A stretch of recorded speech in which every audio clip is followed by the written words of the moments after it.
back to Bazaar Morning Call. It's an important day for us because we have Adrian Mowat of JP Morgan as our guest editor for the day. He has fleshed out a couple of themes for us. Banking is one of them, real estate as well. So we're going to be talking about them. For the market as a whole, absolutely flat.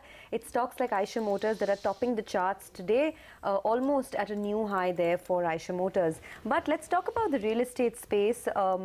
With the implementation of the Real Estate Regulation Act around the corner, how much could the organized players in the space stand to benefit, and could the move spell a full-scale revival? Rajeev Talwar, the CEO of DLF, joins in now, and of course we'll have Adrian Mowat question him as well. Rajeev, hi, good morning. Before I toss it to Adrian, I just wanted to open the discussion by asking you what your view is on RERA once it gets implemented post the 1st of May. You know, there will be a lot of transparency in execution, etc., but there are some onerous announcements that have come in on the back of clauses on the back of RERA.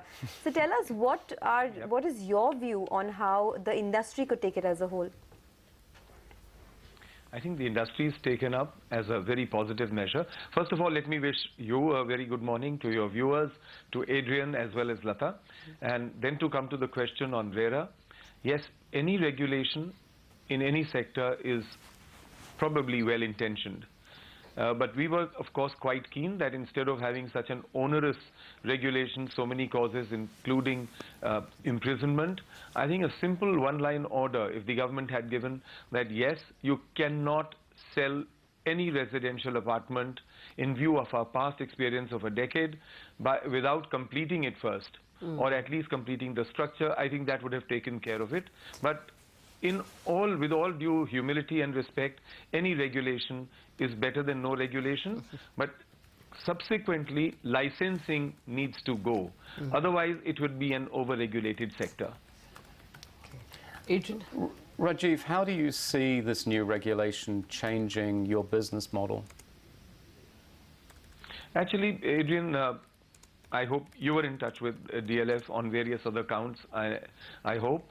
And we've decided as a firm for the last 4 years, when we saw this coming forth, that we would only be selling completed apartments. So over the last 4 years, we've delivered all, or tried to deliver all our customer commitments. Hopefully by the end of this calendar year, all our customer commitments would be met, and yet we would be having ready-made stock to sell as well as ready to be occupied immediately, worth about more than $2 billion with us.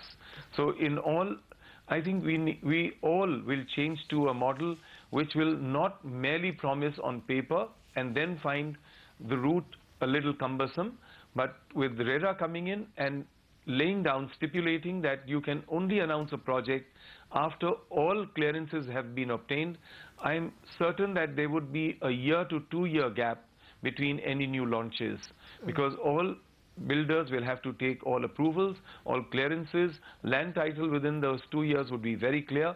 So I think in all we should see a delay in some launches, but so much a better deal for the customer and the buyer. Rajeev, obviously that business direction has meant that operating cash flow, free cash flow, has been negative for a number of years.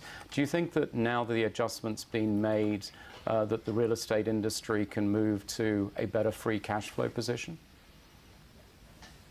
Well, free cash flow, I think in the immediate near future may be a problem. I think you're seeing many, many large companies and established companies facing a problem.